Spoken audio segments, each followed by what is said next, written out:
So, good evening, ladies and gentlemen. Welcome. This is the Select Board meeting. This is a regular meeting. Today is Monday, March 18th. I apologize for the late start. We had a long list of items on our executive session. It took us a bit longer than we had anticipated. I'd like to welcome all of you, reminding you of a couple things. First, and most critically, is that this coming Tuesday is the regular town election. That is Tuesday, March 26th. Polls are open very early in the morning until very early in the late in the afternoon, evening. If you have time to go and vote, I would absolutely encourage you to do so. There's a very critical question 1 on the ballot. We're asking the town to approve an operating override in order to fund the town's services for the next 3 to 5 years, we hope. We have not asked for an operating override for the town for over 10 years now. We have stretched the town budget as far as we possibly could in the recent years.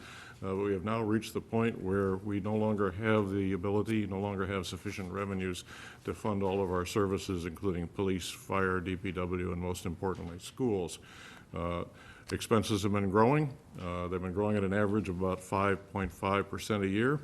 This is not unreasonable. Most of the other cities and towns around us have seen the same experience. We've seen a slightly higher growth rate because of the number of people moving back into Winchester, the number of children enrolling in our schools. In the past 20 years, we've seen 1,700 students enrolled, added to our schools. In the last 10, 700. So that has meant more teachers, more classrooms, more maintenance, and more wear and tear on our town. So it's very important. The reason we're asking for an override is because the Proposition 2.5 that was enacted in the 1980s restricts us to an increase of 2.5% per year. So we can only increase our budget this year 2.5% over last year's budget. If your revenue only goes up 2.5%, but growth is driving you at 5.5%, we have a nice gap. We've worked for 10 years to minimize our costs, to cut back as much as we can. We've pretty well thinned that out, and at this point, we're up against it. So if we would like to see our services continued pretty much as they are for the next few years, we absolutely need your vote on this override. State law requires us to go back out to the town. We need a majority vote of the town to agree to do this. It's a good process, puts the towns on a diet, keeps them healthy, makes sure we're very efficient with our expenditures, which we have been. But I think, again, we've reached that tipping point and we must move forward. So again, I think would join all of our board members, I think, in suggesting that you go out and make sure you vote, whether you vote one way or another, but we certainly hope you would vote in favor of this. So there's one other minor, just curiosity, one expense that I would note, curiosity. For those of you who've grown up in the age of wristwatches, iPhones, and smartphones, who get to tell time instantaneously what it is, I was noticed by the Congregational Church that they are repairing their steeple. And it turns out, something I'd heard perhaps 15 years ago, that in fact it's the town that owns the clock on the Congregational steeple. One of the residents in 1854, before there was a town hall, when the only clocks available were on steeples, came to the town and said they would pay for the installation of the clock if the Congregational Church would allow it to be mounted there. And so the town owns the clock, and we also own the repairs, which have been pretty modest over the years, but at some point they will come back to us. I think the mechanism wears out and the face of the clock needs to be repainted and reset at some point. So an anachronism, but it's still there, and like the town hall clock, we need to keep it up, because every time we fail to do so, everybody picks up their smartphone, texts, calls, and tells us we're out of time, and we need to fix that. So a brief note on that. So I'll open the floor to the board members who'd like to comment. Jackie. Well, yeah, so first of all, I wanted to congratulate all of the sports teams, Winchester High School, middle school, and also elementary school. No matter how they did with their record, we're obviously supremely proud of them, but of course, we're immensely proud of the boys varsity ice hockey team for their amazing run this season, and I'm sure others, my colleagues, will comment on that as well, but we're so proud of them. We're proud of all the student athletes in our town, and certainly especially for them and the amazing game last night. I don't want to jump the gun here, but I also wanted to acknowledge at some point in our meeting the great contributions of 2 members of our select board. So maybe we'll do that a little bit later. Depends how late the meeting runs. Well, I'll do a preview, which is because there's a town election next Tuesday, and because two members of our select board who have given so much time and effort and dedication and faithful commitment to the town have decided not to run for reelection, and they are Dave Arico and also our chair, Lance Grensbach. So maybe if I could ask for a round of applause from those who are here in the audience for these two members.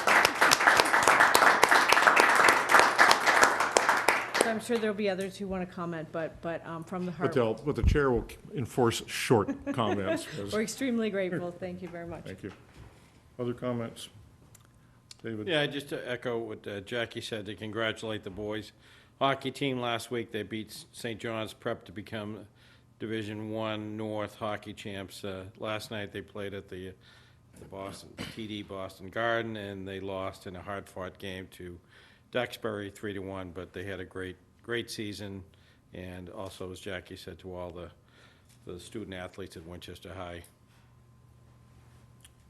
Okay, no further comments then? Yeah, I mean, other than, I don't know what the two of you plan to do for, on Monday nights after this meeting, but, this is, as Jackie mentioned, this is the last meeting that we have as this board. Next week's election has 3 people running for the 2 positions that are going to be vacant, so it's also very important to vote for that position, as well as town meeting, school committee, and planning board positions that are also being elected, and I believe there's a few others.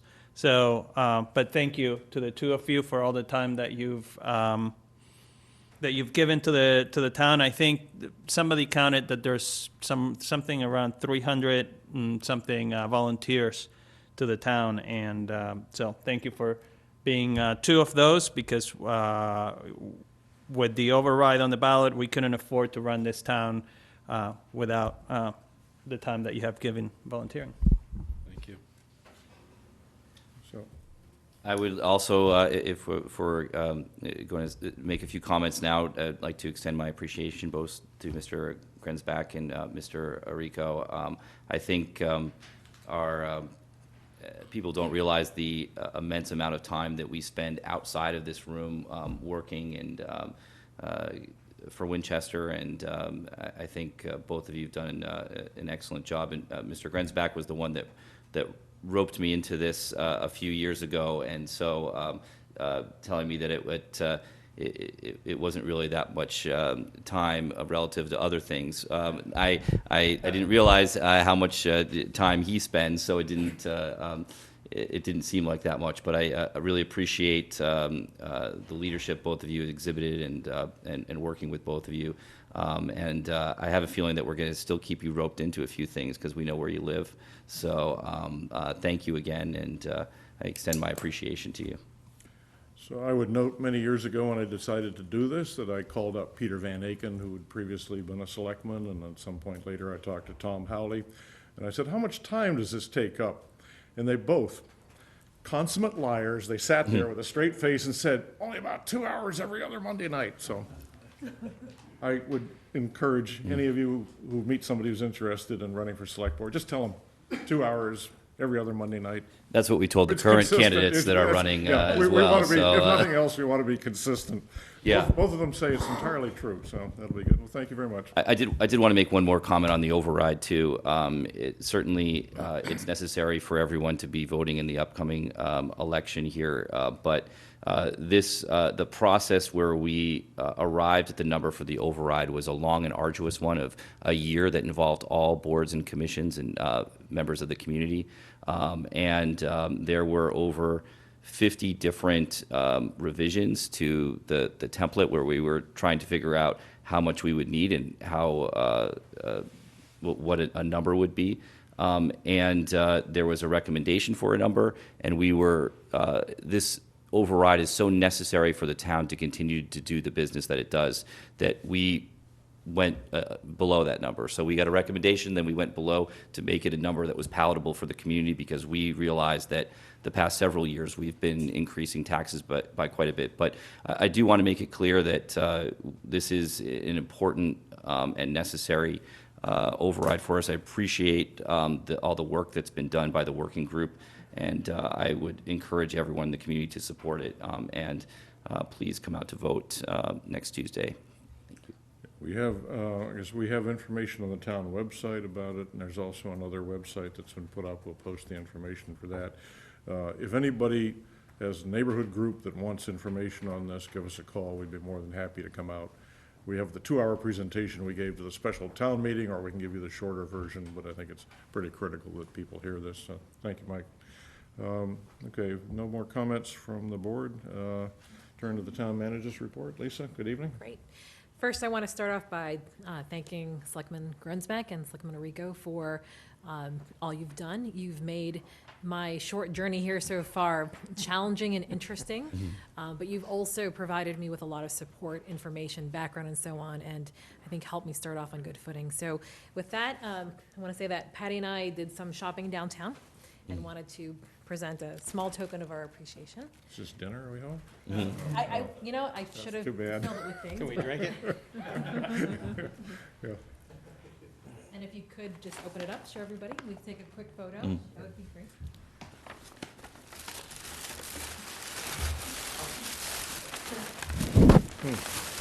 But it's not, Jake put this David. last week. Oh, there you go. this So is you not can drink from it. good, okay. They're both a little different. So it reads, it has our name on it, says Select Yes. Board, the years in 01890, And and it's only holds water. Thank you very much. and if you don't mind taking a quick photo. Thank you very and much. Well, who's the official photographer? Ah, Patty, okay. I snuck out pretending I was getting papers and grabbed my phone. What do we, So we're gonna do it over there like we. Blue, stand up. By the logo. There you go. We're good too.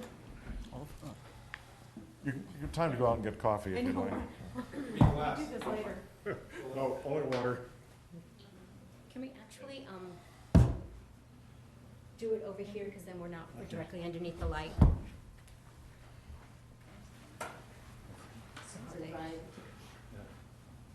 Toast. Okay, Mariana, move in a little closer to David. not too close. Mariano. Okay. You sure you don't want to take one with our eyes open? Okay. Good, thank you very much. Thank you. Yeah, I got it was the middle one with everybody's All eyes worth it. open. Okay, moving right along to the substantive business. Now that I'm busted for wearing sneakers and jeans, that Forever. 2 hours and you can wear jeans, right? It's always Photoshop. We're gonna begin with 3 promotional appointments. This is David Bellasturi. That's my pronunciation, I'm not sure if that's exactly correct, to fire captain, and Peter Gouvet and Thomas Surratt to fire lieutenant, and I'm asking for a 15-day waiver. I move that we waive the normal 15-day appointment period to allow the permanent promotional appointment for the 3 appointees to the fire department for fire captain and 2 lieutenants. second. Okay, any questions? If not, all in favor, please say aye. Aye. Aye. Ayes have it, good, thank you. Okay, a number of things under general topics. The MBTA came to Winchester on March 7th and held a meeting about their reconstruction project. They're at 30% design, and they are planning a public meeting in May, which we will let you know about. Late last week, we signed a 3-year electric contract. So this is good news for the town. This is a contract that will start on December 12th, 2019. It lasts for 3 years. Our current rate is 9.9 cents per kilowatt hour, and this new rate will be 9.68%. This is actually a negative 2.2% decrease. And typically, we actually plan for a 2% increase in our projections. So this is a 2% decrease and good for the community. Also, our 3rd electric vehicle charging station is now installed at Lairway Road. As you know, we already have 2 of them, one at the high school and one at Town Hall. Superintendent Judy Evans and I held our first podcast recording today at WinCam. Thank you for that. So look for that on their website tomorrow. The topic was the override. Superheroes of Wrestling, which usually happens out there, is actually postponed to Friday, March 29th. And also the very popular Daddy-Daughter Dance is going to be happening on March 31st. The city clerk's office, they wanted to let everybody know that absentee ballots are being issued this week. They need to be hand-delivered by a family member by 8 p.m. on Tuesday, or postmarked by then. Also, we are working on the warrant for Springtown meeting. Warrant items were due last Friday, the 15th. Also, with the warmer weather, you're going to see a lot more projects. For example, the slate roof was repaired over the weekend at Town Hall. I haven't been up there to see how it went, but you'll see more projects like that. Also, the police department issued a scam awareness notice, as well as the District Attorney Marion Ryan came and spoke at the Jenks Center about different scams as well. So we're seeing it here, we're seeing it everywhere. I would encourage people to look at our latest town manager newsletter for more information. They can also go to sites like the AARP or IRS. So make sure you go to some official sites to kind of read up on the current scams that are happening. The fire department is continuing their ice rescue training. They've also had some real rescues this winter. They rescued an actual person off of the Mystic, I think the upper one, Upper Mystic Lake. And there was also earlier this season, 2 deer who were actually stuck in the ice. Their horns were interlocked. So they've had some real ice rescues, but they've been continuing their training. Also, the town manager's office is finalizing a RFP for the search process / department review for the fire department, and a 5-member volunteer committee is being formed for that. It's being finalized as we speak. Also, the 2018 financial statements for the town of Winchester are now on the website on the comptroller's page. This is an annual audit that is done for the town. This is our financial statements with the year ending June 30th of last year. There were 3 recommendations that you can read in the management letter, primarily pertaining to water and sewer rate updates and policies and procedures that we need to put in place related to finances and risk assessment and monitoring. The department heads have been busy meeting with the finance committee last week, this week. I'll be meeting with them soon. And last but not least, our favorite project, or the one that you've been working on for quite some time, 22 Highland Ave. The Waterfield Design Group closed on that property on March 7th. Okay. Excellent, good. Thank you. Any questions for Lisa? No? Good. Thank you. Okay. Matters for the audience. If anyone has questions about a topic that's not already on the agenda, now's the time. Okay. Hearing none. We have no comptrollers, no licenses, no formal hearings this evening, so we'll move to our business items. The first item is an appointment to the Audit Advisory Committee. Mr. Flaherty, if you're here, would you join us? Appreciate your applying. We've seen your resume. It looks quite good. But if you'd like to very briefly give us a bit of your background and why you'd like to spend all your evenings working on the Audit Advisory Committee, we'd appreciate it. Go ahead. Well, I'm a recent move to Winchester, moved here 2 years ago from Los Angeles, California. I'm a partner at PricewaterhouseCoopers and have a background, and I've been a CPA for 15 years and with the firm for over 20 years. I have a background in accounting and auditing. My day job is a tax partner, not necessarily an audit partner, but I do work on audit engagements for the firm. I feel that my expertise can help guide and supervise the audit of the town, and I ran into somebody who told me it would just be a couple hours a year. So it would be. Yeah, good, we're consistent. So just happy and want to contribute back to the community and Okay. provide my expertise. Excellent. Questions? Jackie? First of all, I'm sure that all my colleagues agree that we're so grateful that you're here and willing to contribute your expertise, your obvious expertise to the town. As Mr. Goluboff stated earlier, that the town depends on volunteers, but it also helps build cohesion in our community. So we're so grateful that you volunteered your talents and time, and we really appreciate it. Thank you. Again, I want to echo the appreciation from Ms. Welsh. It's really a important committee for us, and there's a lot of technical skills that seems like you're very well prepared for that are required for the committee. And it is a volunteer position. I know there was some question about how it would be considered, but it is definitely a volunteer one, so it would be categorized no that pay way. whatsoever. Yes, I- yes. And I so- have a whole list of things here that I cannot do. I have to Yes. get approval from the firm to do it, but Yeah. So, pay is one of them. thank you. I think that we should be good, and we appreciate your willingness to serve. Thank you. See, you grew up in New York, went to college in New York, Yes. Yankee fan? Not a Yankee fan. I am a Mets fan, so. Although with the kids, it's tough to stay that way. Thank you. Well, thank you for volunteering the, 2 hours every other week.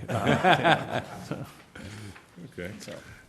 So I would note that when our comptroller, Stacy Ward, saw your resume, and also when Lisa saw it, they began to think about other things they could tap you for. So strategic financial planning, the town's going to need a lot of it. So if you find yourself spending a slight bit more than 2 hours a week, we're going to appreciate that too. So if there are no further questions. Yeah, put a I move that nomination. we appoint Brian Flaherty to the Audit Advisory Committee to a new term to expire February 15th, 2021. Second.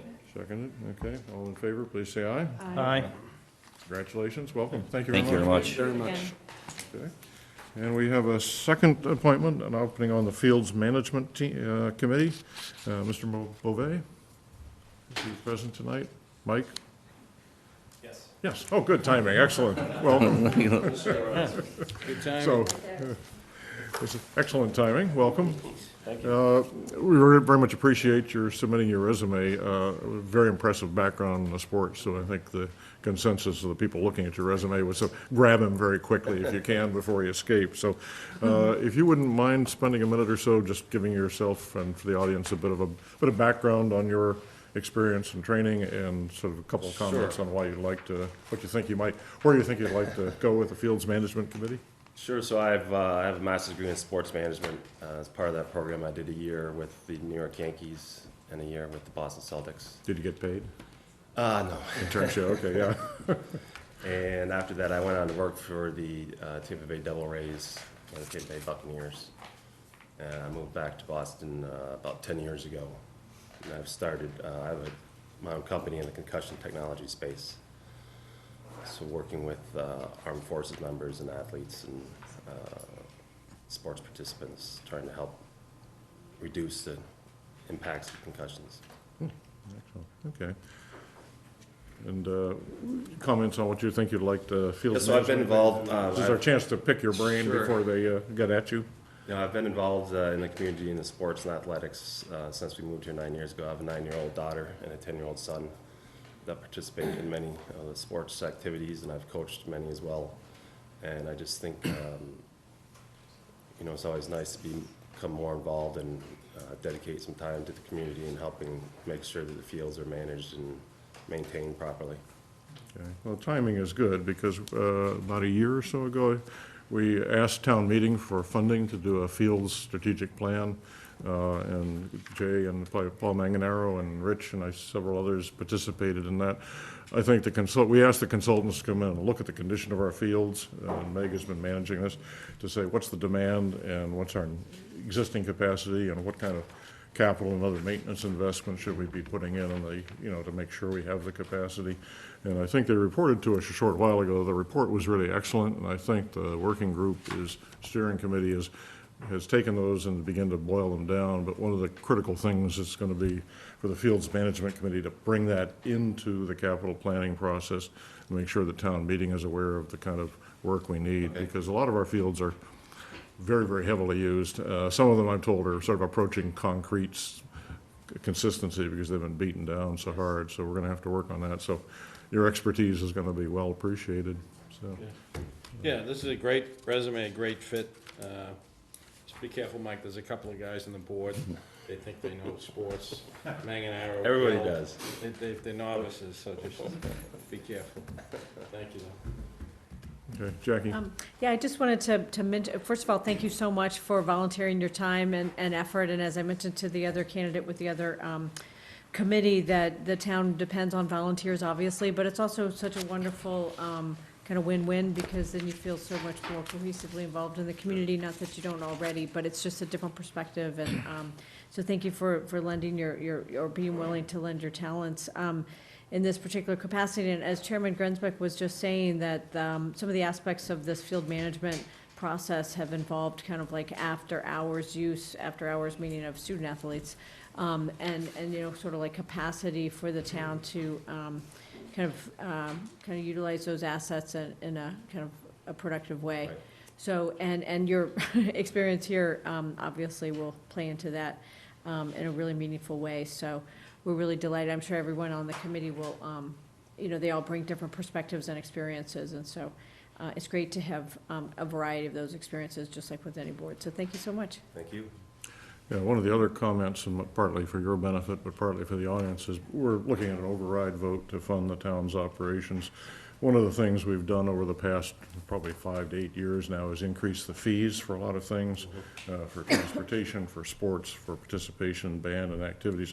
Those fees have gone up quite steadily, but one of the things the field management committees, and yes, you know, but Paul and the other groups have been, there's been a very quiet but very effective program to subsidize that, to make sure that any children in Winchester who want to participate in the sports have the wherewithal to do that. So, you know, that has helped, I think, our community very much, and I very much appreciate that, and certainly would urge you to continue to urge them to do that. So it'll be good, so, okay. Further from the board, Lisa, any questions? Thank you for, you know, volunteering. I mean, even though your first internship was with the Yankees, so, but, you know, I guess that Well, was a I long won't- time ago, so. I went to the Mets Red Sox game this last summer, and the Mets fans were pretty present, and the only thing they hated more than the Red Sox were the Yankees, and they were very, very pleasant. I do have a question. We have on one sheet, 2019 as the expiration date, and on the other one is 21? Yes, because what this term that we're appointing him to is to finish Bob's term. All right, so it's 19 then, Yeah, it's 2019. 19, Okay. And then it will be, he'll Great. become back. in- Yeah, we reappoint in absentia if you're not careful. So I'd like to move that we appoint Mike Bouvier to a field management to a term to expire July 19th, 2019. Second? Okay, seconded? Yep. Last chance to say no? Okay, all in favor, please say yes. Okay, Thanks, Mike. thank you very much. Thank you. Congratulations. Thank you. On to other sports. Rich, are you the,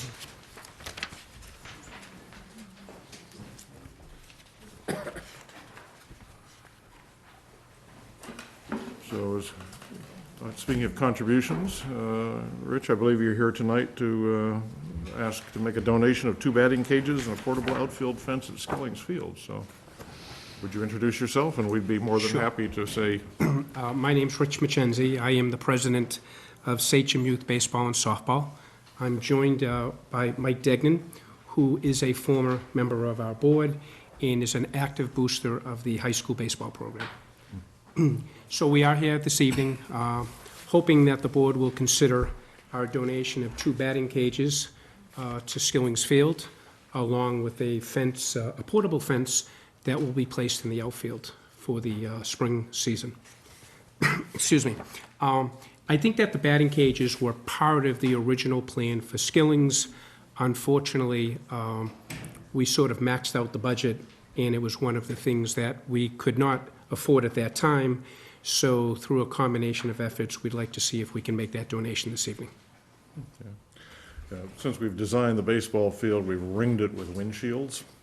I think the original discussion of having batting cages that were fully netted was seen as a particularly valuable contribution, so reduce the number of windshields to get baseballs into them, at least during practice. Sure. I think it'd be Sure. much appreciated. David? No, again, this is another example of Sachem Youth Baseball, as many of our sports groups do, making contributions to the town and for the student athletes and kids in Winchester. So I'd like to say thank you to Sachem Youth Baseball, softball for offering this generous contribution.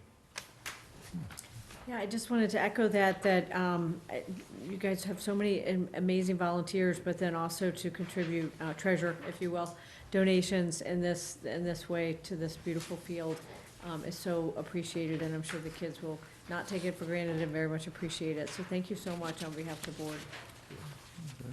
I think one of the questions people asked earlier was it's a multi-sport field that we put in over there, and the question was, by putting the outfield fence in, are we restricting use of that? But I understand from the materials and your earlier discussion that this is portable and can be moved as necessary. It is, and it will be located along what I would call that concrete foundation that separates the turf field from the grass field. Yeah, okay, good. So further questions? Yeah, just, thank you, for the generous donation to everybody. I do have a question for DPW. Do we have the ability to move it and store it when it's not in use? I just want to make sure that, such a generous donation is kept safe when it's not in use. Yes, we will, yeah. Okay, great, yeah. Take a motion to accept? Yeah, I move that we accept the generous donation of the Sachem Youth Baseball Softball Association of the batting cages and associated metal fencing with many thanks to the board and also all of the members of the association. Second? Seconded? Okay, further discussion? If not, all in favor, please say aye. Aye. Good. Thank you very much, appreciate it. Thank you. Thank you. Thank you, guys. Thanks, Rich. Mr. Rico will be out for batting practice tomorrow morning. Need it. You need it, Next okay. year. Our next item up for discussion is the Salt Marsh Pavilion. This is a redesign of the fountain on the town common, so Jay, Paul. Sterling, good welcome.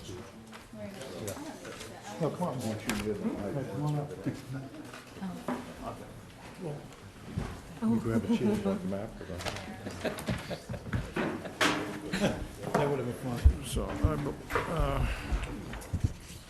I believe, in that table, we have diagrams that There's bigger ones here if anybody needs them.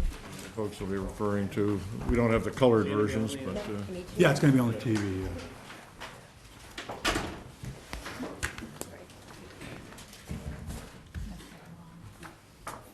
So I can start, yeah, Mr. if you'd Chairman. introduce yourself. and- Yeah, I got a little committee. Particularly, you need to introduce Mr. Powers. So we'll start from the left, if you could just say who you are and what you're here for. Paul Manganaro, part of this organization to help raise funds for the Salt Marsh Terrace on the common. Steve Powers, also the same. And recent board member, so welcome back. Jay Gill, Would you like a seat here? We can, no, okay. thank- Last secret. Jay Gill, Director of Public Works. Meg White with the town of Winchester. David Sterling, Sterling Brown Architects. Mark Flannery, landscaper. Okay. So I guess I'll start off, I guess in 2011, town meeting voted to dedicate a section of the whole common for Whip Saltmarsh, who has dedicated his life as a resident, as state rep and select board member, and has donated for many, many projects for the town of Winchester. I know when I started playing baseball at West Side Field when I was 10 years old, there was multiple teams, and there was only one sponsor, and it was Whip Saltmarsh, was on everyone's uniform. So I think this is a great honor and a project that I wanted to get involved in. Richard asked me with Mark Tuga to get involved with this. And I think we have a great presentation, and I'll let Dave and Mark take over from here. Okay. Okay. First of all, Why don't you give Mark one of the microphones so that people at home can hear you? I don't know if I want this one. We're on was one that close camera. enough? They'll Okay, complain close that they can't hear you. Okay. It's Well, not a this- lapel mic, but, So our initial concept, our goal was to design a very special place on the common to celebrate all the good things Whip Saltmarsh has done for the town. So we wanted to basically maximize the green space, develop it with rich materials, and to locate it. So David and I did an analysis of the park, and we ended up thinking that the best way and the the special place we want to create would be a place on the Waterfield side of the common, and we would pull some circulation into this garden court here and work the park. We would also, we've worked with, talked to the garden club, and they asked if we could somehow incorporate the fountain, which is going to be restored, into the design too. So we came up with the location, we did our analysis. So the next one, David, if you go to the next one, we have two renderings.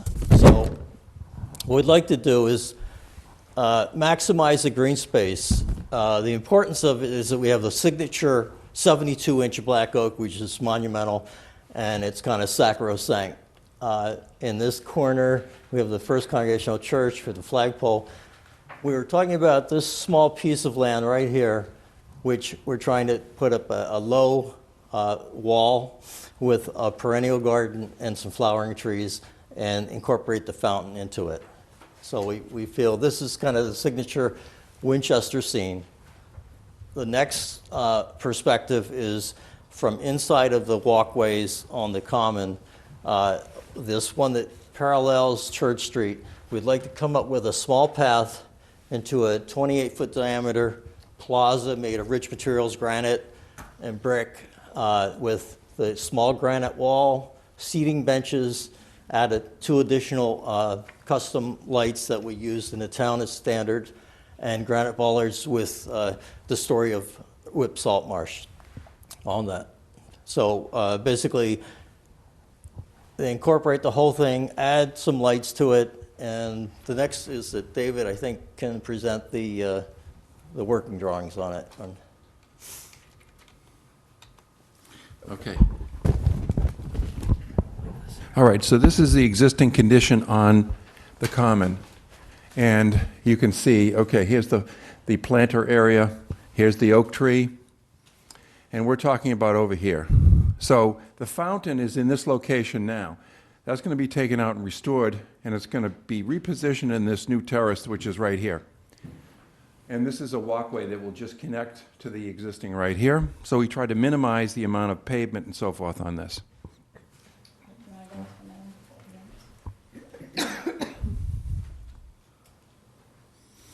Okay, and this is a landscape plan. We have a landscape plan at the end that Mark is going to go over, talk about the plant materials a little bit.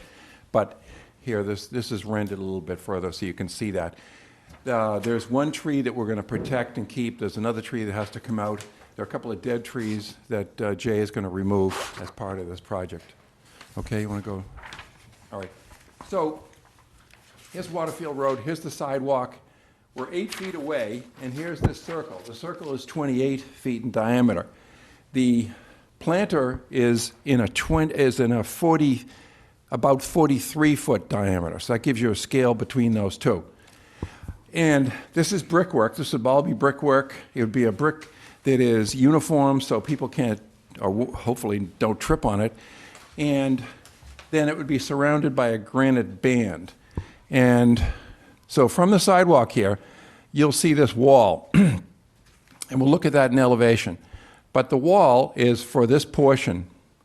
And it's kind of an enclosure, partial enclosure of this area. And then these are benches. The benches match. Here's the bench. The benches match what's in Town Common. The only difference is these are curved. And then the relocated, restored fountain is in the middle, fountain and the pool at the bottom. And then this is a planting bed that surrounds this, and Mark will talk more about that. Okay, so this is an enlarged plan, and in this plan you can see the wall, you can see the surround in granite. This, the granite that we're proposing is for the cap of this wall and for this at grade level and for these bollards. We have 2 bollards, and I'll talk about those in a minute. Deer Isle granite. Deer Isle granite, if you go to the Museum of Fine Arts, that's what is at each entrance, is Deer Isle granite. Now, we also use this because I was involved in the planter many years ago, and that's Deer Isle granite. So we wanted to keep that same material. This shows you the fountain is here in the pool. This is a drain. Now, what we did in this was It's handicap accessible. You know that you saw a walkway coming down here. And it's pitched, so water will drain into this drain. This goes underground, and it goes to a dry well. This is just the foundation, big chunk of concrete for the fountain, which the fountain that's now was not put in a really good, substantial, below frost foundation. So this is 28 feet. These two bollards, and we have diagrams at the end, but those two bollards, okay, we'll go to that. That's the last one. But, okay, from the exterior, this is what you see from Waterfield Road. Now, the granite for this is a stone that we've used in our office at Newton Cemetery. It's also been used extensively at Boston College. So if you know the granite work at Boston College for the veneer, that's what it is. It's called Weymouth. It's a Weymouth stone. It comes seam face. It comes in different varieties, which we could, and I had a recommendation for that. We can talk about that. And then these are plaques. They follow the curve of that wall, and they dedicate this to Sherman W. Whip Saltmarsh Jr. Here's a section over here. So a section, the sidewalk is out here. This dips down a little bit off the sidewalk because the grade is sloping as well. So it's different from one end to the other. The sidewalk is down here, and then as you go up Waterfield, it's up here, and that shows the grade, how the grade works, and then this gets planted. So here is that Weymouth granite, and here is the deer owl cap. Here's the bench, which is just about the height, 2'8", of this wall. Foundations, brick pavement, the banding. Now you come over here, and here's the fountain restored, put back in place there, and the pool sits on top of it. This is the drain system. It goes all the way around. Water that drips off the end of the pool can go in there. Also, water that blows off, because in windy times we can see that it blows off. So one of the size considerations here was, how far away do you need these benches? We don't want people to be soaked. So anyway, so the water, it pitches to that, so it's collected and goes on. Okay, Mark? Okay, this one, these are the bollards. We have a bollard on opposite sides. The bollard is the way we want to display the history of Whip Saltmarsh, tell a story about Whip. And these are bronze plaques. And you can see we put it on a tip here. This is a honed finish for the edge of the stone, and there's a rock face, which is a rougher kind of facing. And you see that around, that's traditional, you see that around town. We actually did that over at Manchester Field. Oh yeah, no, it's very, very appealing. And so you have one bronze plaque that would have people who contribute to this program, project, and also the history. So we figured we need two of those to do it. And these are about 4.5 feet tall. So you can see, here's a figure, and you can see it's up so people can read it. It also has to be handicapped, so handicapped people can also observe this. Anyway, and this is just a detail of how that plaque is put in so that people can't remove it. It's flush with the surrounding stone. Okay, so that's the basic story here. So I guess we're here to get your vote on this, if we can tonight. We've been working on this for probably a couple of years, yeah. at least a couple of years for us, Meg and I. We'd like to start fundraising where I can get Paul and Steve getting going. As Paul said, thought he was done with the lights. He's not. He has this to take on. This is, we're looking for private funding to get this done. So what we're looking for tonight, if we can get a vote. First of all, if you have any questions first, I think we should open it up for questions too. I have a couple questions, but were you not finished yet with the landscaping? We were going just to talk about the plant material that, Oh, I'm sorry. in this area right here. We just want to show you that we're going to keep the existing pear tree here. We're going to replace another one that was actually 12 feet away from it, and then end up with a centennial magnolia as a real signature tree for the plaza. Then we're gonna wrap it with a Texas English yew, and then we're gonna bring in the colorful mid-sized plants and then the perennials. And in addition to that, we have 2 light poles that are in the, at the 2 endpoints. They're gonna have a 5-degree spot, which will light up the fountain at night. And then there's a lighting system that lights up the wall with a small LED softening along here. And basically, this is gonna be quite nice. It's gonna be very colorful year-round, probably a 60-40 mix of evergreen to deciduous, low maintenance, and that'll take care of it. I have a few questions, but I don't know if there's any particular order. Okay. So first of all, thank you so much for your dedication and time. It's great to see former Selectman Steve Powers here, all of that he has committed to the town, and everyone's so grateful to you, and it's great to see Paul Manganera here. So many great contributors to this important project. So thank you for all of your efforts, and I know that, that when we had sort of like a larger committee, everyone wanted something to get done here. There was such a consensus, and so obviously there's some kind of logistics and challenges, and what you have here seems like something that's to scale, that's reflective of what's kind of doable, you know, to say the least. So, but just, I have a few questions and then just a couple quick comments. And so first of all, and I apologize for the detail, but I sort of feel like this may be the right opportunity. So, and this is with all due respect to every one of you who knows way more than I do about everything. So having just thrown that out there, nevertheless, a couple questions. So I guess directed to Mr. Sterling. So the brick inside of the round area, so maybe no one else has this problem, but I see it at my house and other houses that where the grass comes through the brick. So, you know, sometimes, so is it gonna be designed in such a way that we won't have sort of like clover and stuff coming Okay, through? so, Yeah, so- maybe right. I could field Yeah. that question. Okay. We're gonna use the Hastings method pavement that we used in Copley Square. It's basically, because we don't want this pavement to move, that's why we're gonna pick a very nice brick that fits and cuts and everything else. Right. But what, the idea is you're gonna do your gravel base, compacted base, then you're gonna put a 1.5, 2-inch bituminous binder. Then you're gonna have a setting bed, which makes everything level, and then you're gonna lay out your brick in a radial pattern. And this should be actually not too hard because the diameter of the pool area of the fountain is about a 7-foot diameter. So to start the radius is not that hard.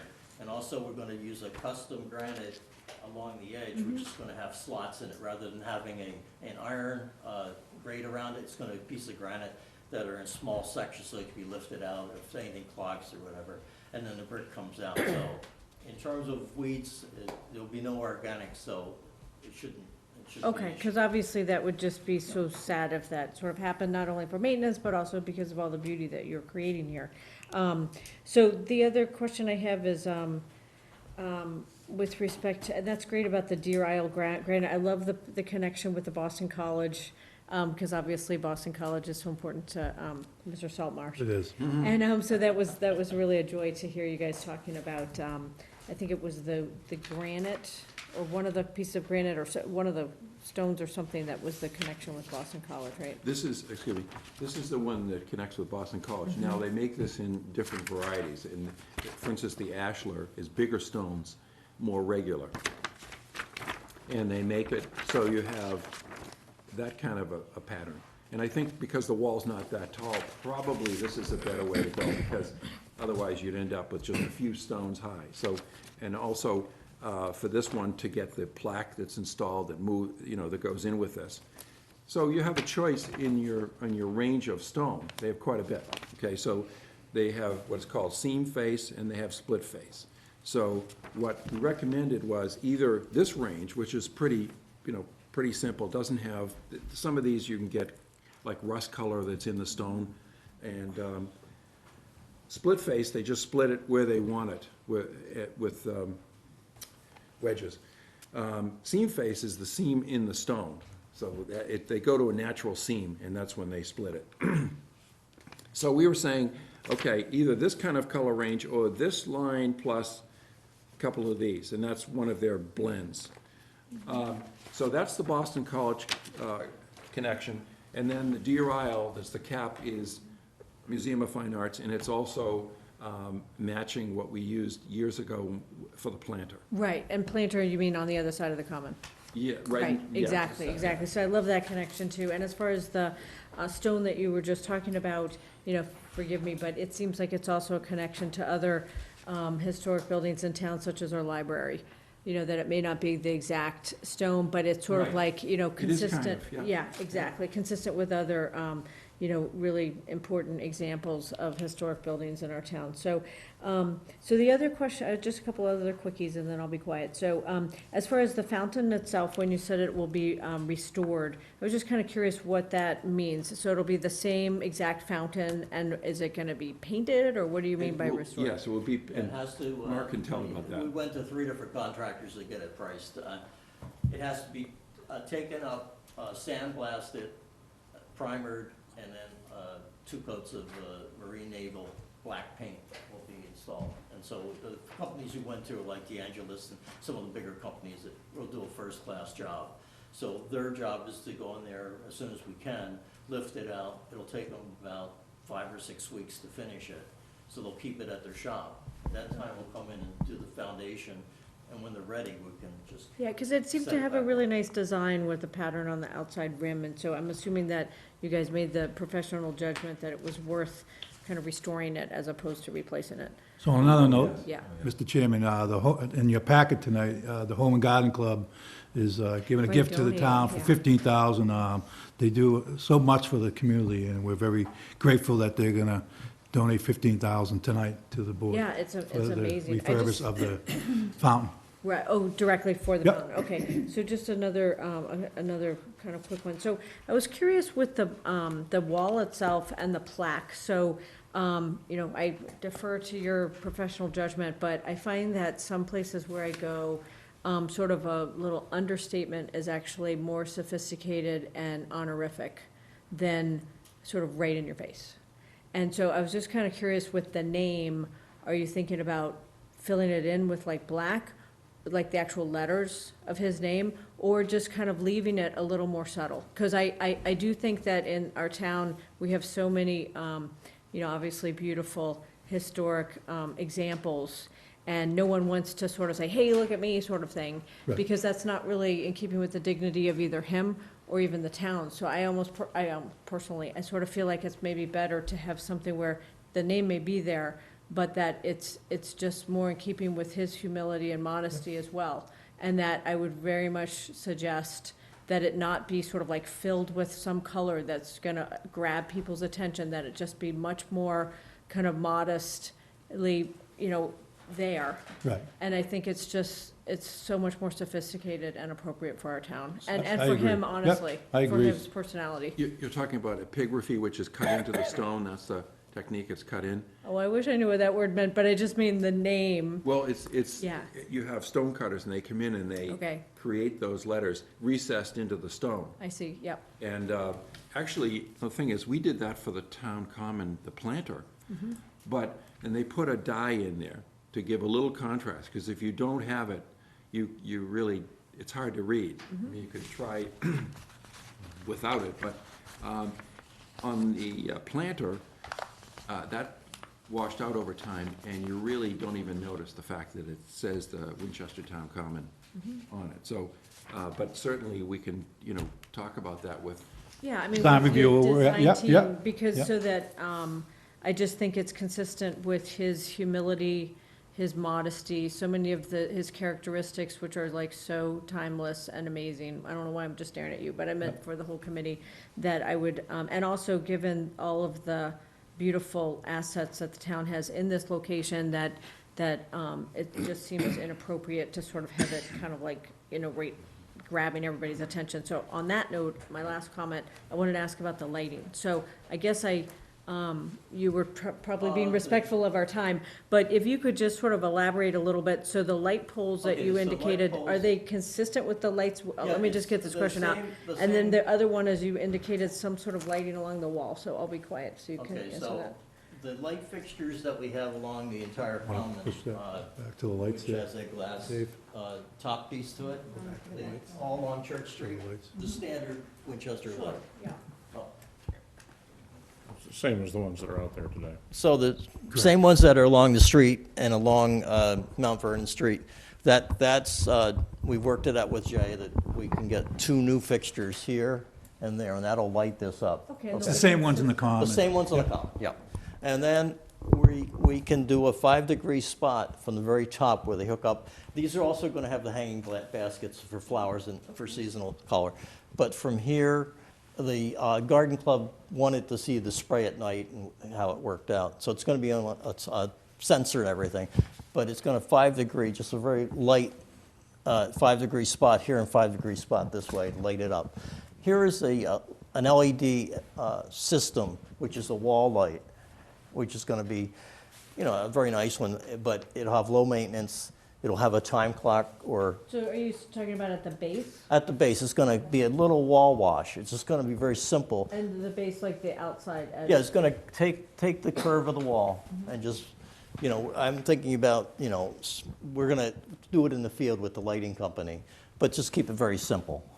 And Let's make sure we So- don't trip over our somewhat archaic design guidelines for signs with lighted signs. Right, okay. Yeah. Well, thank you for Okay. all of your time. I Mariano, appreciate it. Yeah. go ahead.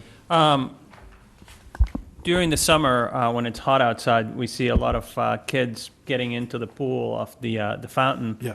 I was wondering if, you know, with WIP's engagement with kids, and if there was any thought at expanding that, like any sort of splash pad or any sort of water features around the fountain for hot days for kids to enjoy. Not there, we haven't, no. Okay. No.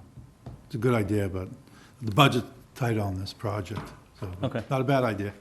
Can I just ask a quick follow-up? Thank you for mentioning the fountain. So when would the fountain be on, so to speak? Well, it's usually on now, we usually put it on now, once you approve this Sort of March gift. to So we're October. taking that out of there, even, no matter what happens with this project, we're getting that refurbished, no matter what. We don't recycle the water, or won't be recycled? It does, the water recycles through the pumping Sort system. of like It's a- March yeah. through October kind of Yeah, thing? so, yeah, it goes from, you know, Easter to, Yeah. you know, Easter to Yeah. October. Jay, what is the budget?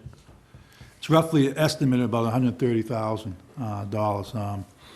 This is a project that, you know, like I said, it's something we really got to get done. I think we've been working on this for a couple of years.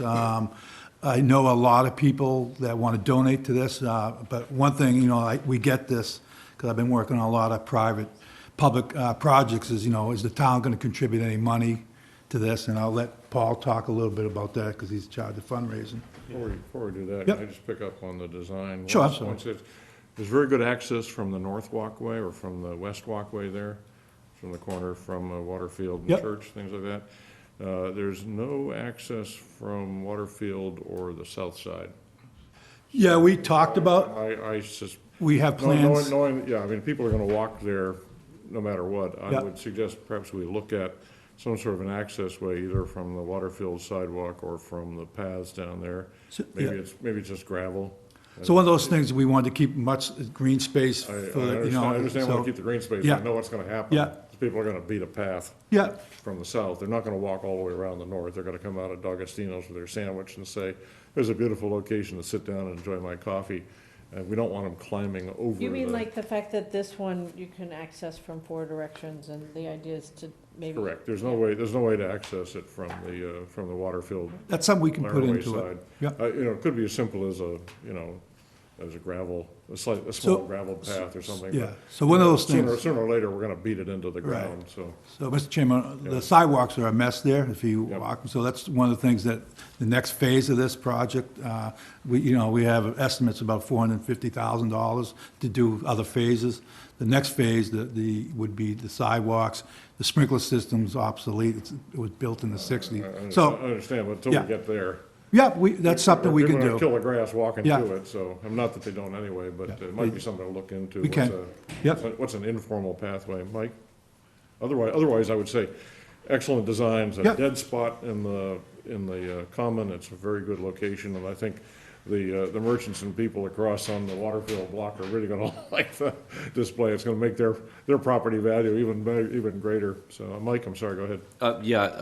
Thank you. I was going to ask a question about access and for pedestrians and kind of circulation there. I know that that area around Church and Waterfield is a little dicey, and I know that we, have been looking at to do some bump outs or to Correct. bring, I would be in favor of, while we're doing this project for the town, to also contribute effort and additional funding to resolve some of those issues right away for pedestrian access. As you know, we're and looking at traffic. that intersection. Yeah, yep. So, and I know that it always surprises me, the additional cost of some of this intersection work, but I don't know if part of the design conversation, if it's both design and safety, I think that, needs to be addressed there. But if we are going to bump out the corners to reduce the pedestrian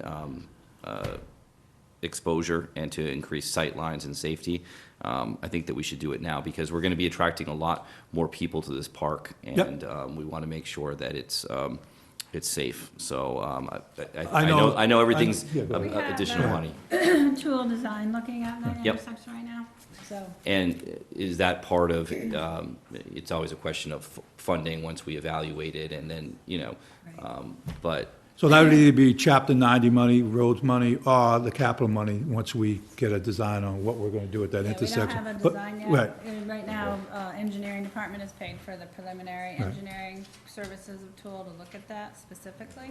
And then, once they come back, obviously it will go to, I think one of the very short-term Okay. suggestions that Jay and Lisa talked about was changing the lenses on the Yes, existing street lights. that's correct. thereby to Yep. increase the amount of light that goes into the intersection, so I think yeah, that. I think there's a lot of blind spots, and There I is. think that we To can slow eliminate traffic the, down there a little bit better with some bump outs, and I know, and it would just make sense to be, considering the design of the park and the access for pedestrians around it, for several locations, really.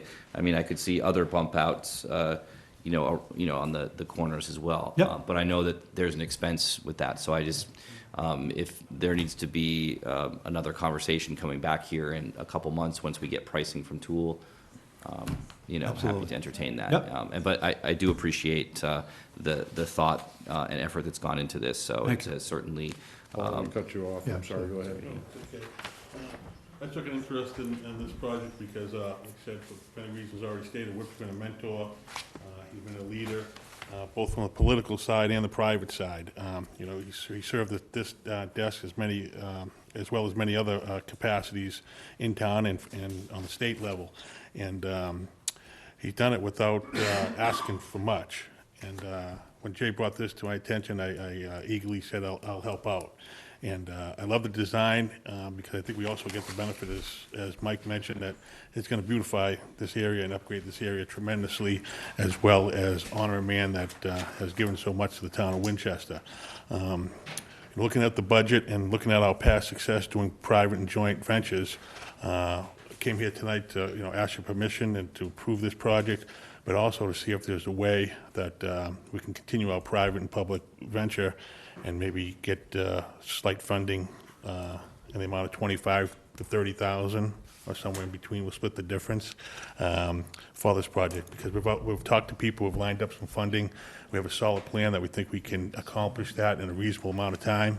Because I think Whip is 105 years old now, so we wanted, time is of the essence here, and with your help, I think that would mean a lot to him also. I think we'd be very willing to consider a town contribution. I think Lisa's done some research into our available gift funds and such like that. If I could convince you to come back after the 26th election and talk to us,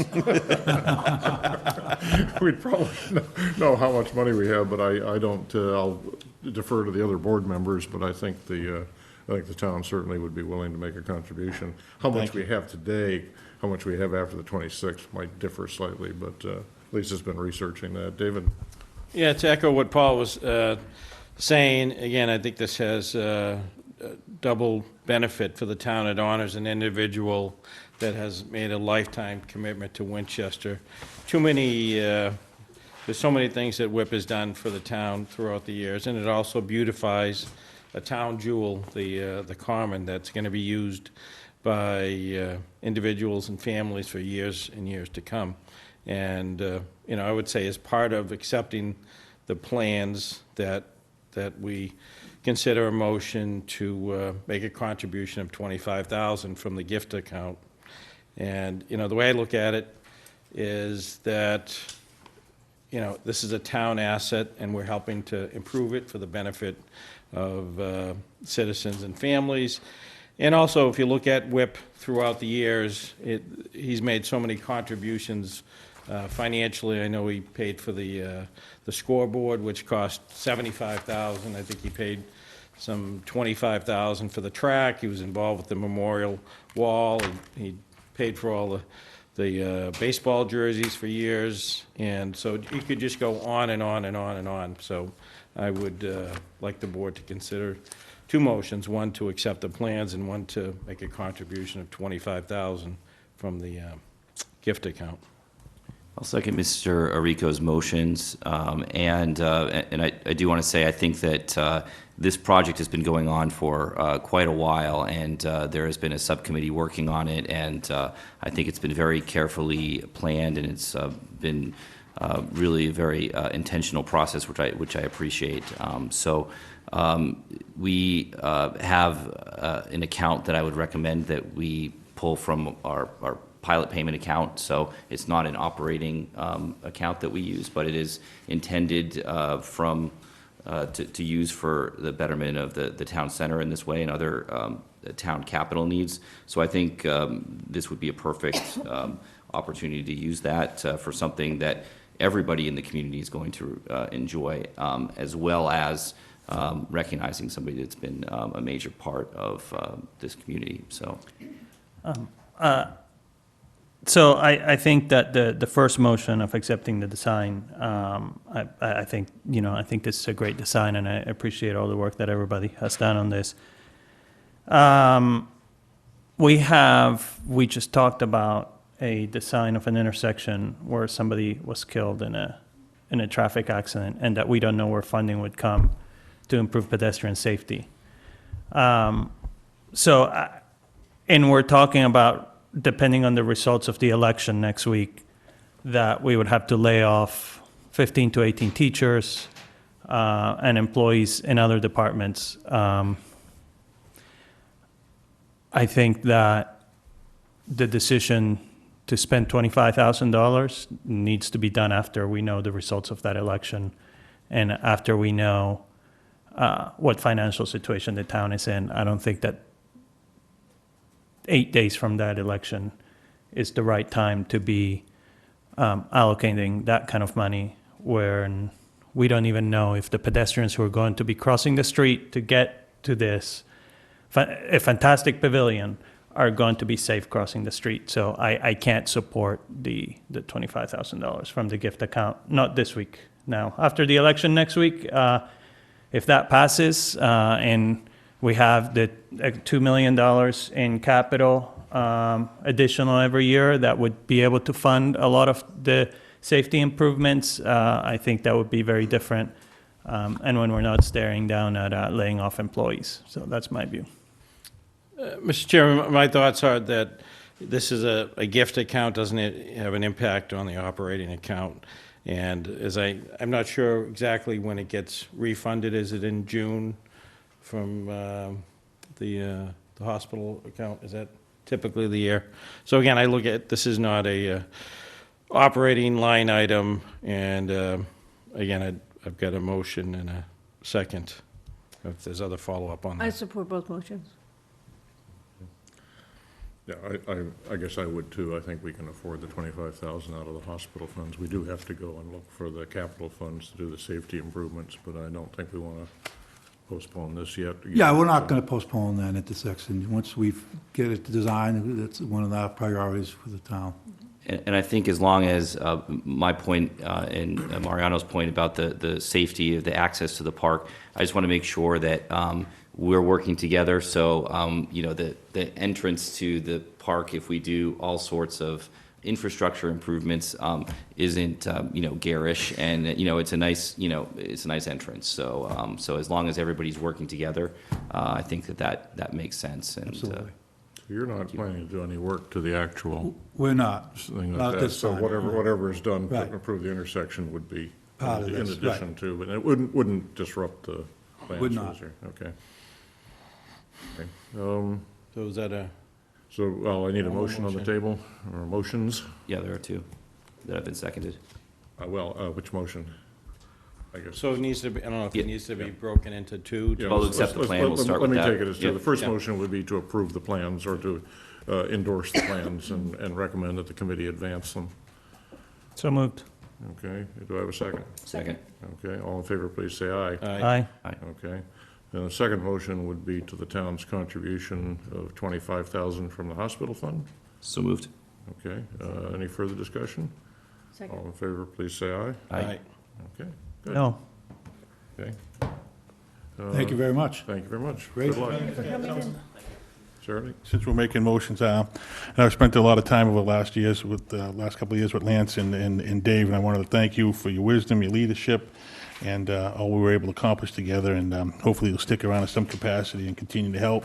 And I'd like to say welcome to Mrs. Wong. I haven't had a chance to meet you yet, but welcome, and God bless you for the big task you have ahead of you. I know the three remaining members we have, and the two new ones we have will do a great job also, and from the private side, anything we can do to help, we look forward to the challenge. I've solicited Mr. Powers' advice, and he said it is possible after leaving the board not to watch it on WinCam. Yeah. Okay, thank you very much. Okay, thank you very much, Paul. Chairman, I would like to thank Jay Gill for spearheading this, and for the consultants and others on the committee that have put in hours and hours for this great worthy project. Thank you. Thank you. Thank you so much. It's an honor. Thank you all.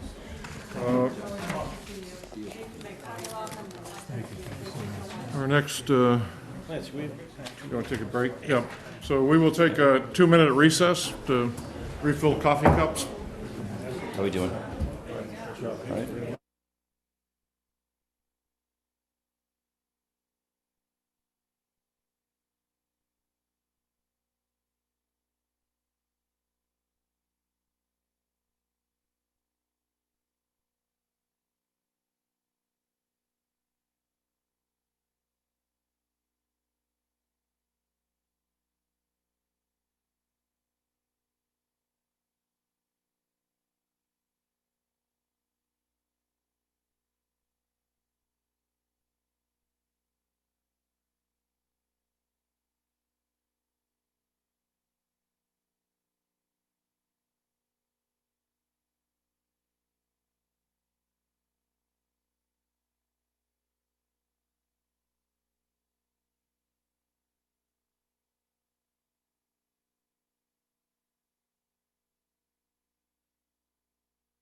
Move on, our next issue for deal with is, excuse me, senior tax relief.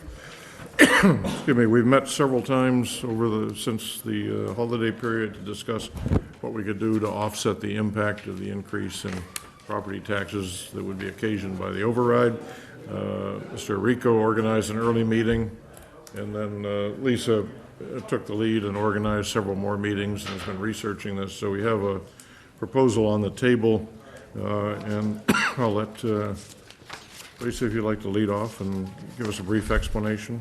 Sure.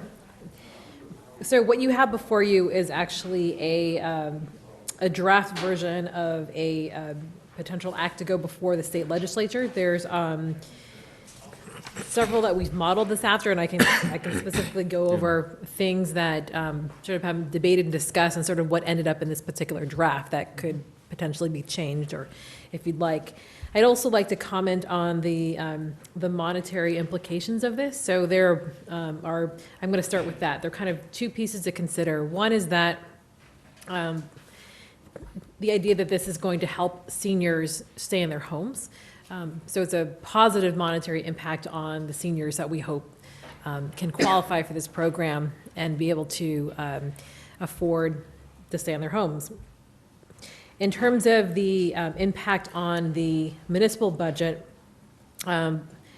it's sort of a guess as to how many could take advantage of this.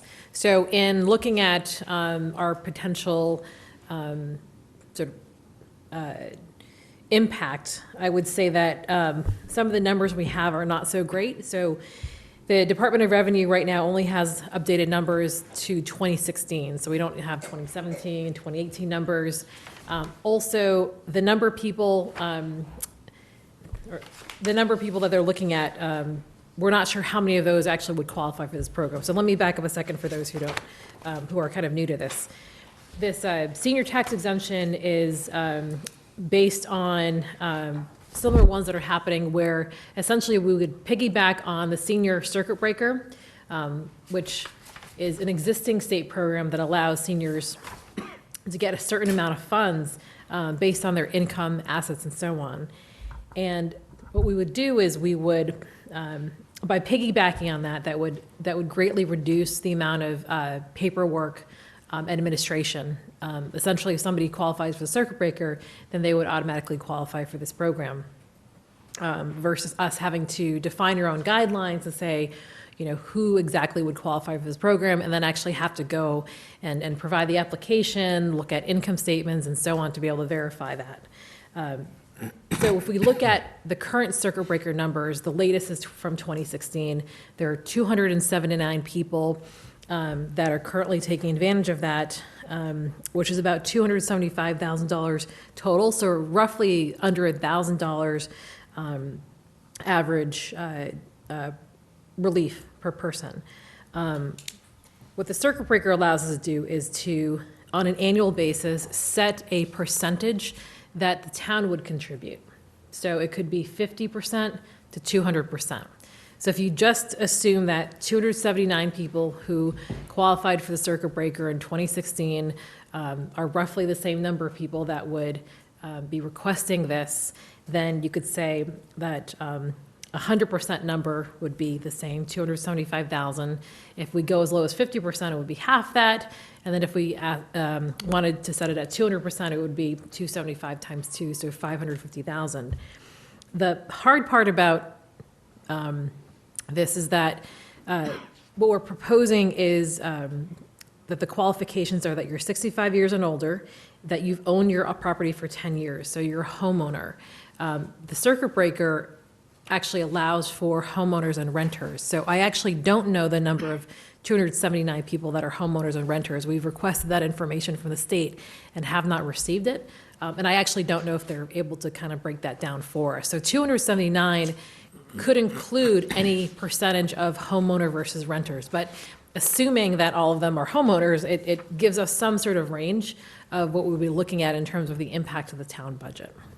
So, go ahead, sorry. I guess my question on the town budget part is, so does this directly lower our levy, or does it offset that amount onto the levy of the remaining, does the levy stay the same and it just increases the taxes of the rest of people? So does it have an effect on the budget, or does it have an effect on the tax rate for everybody else?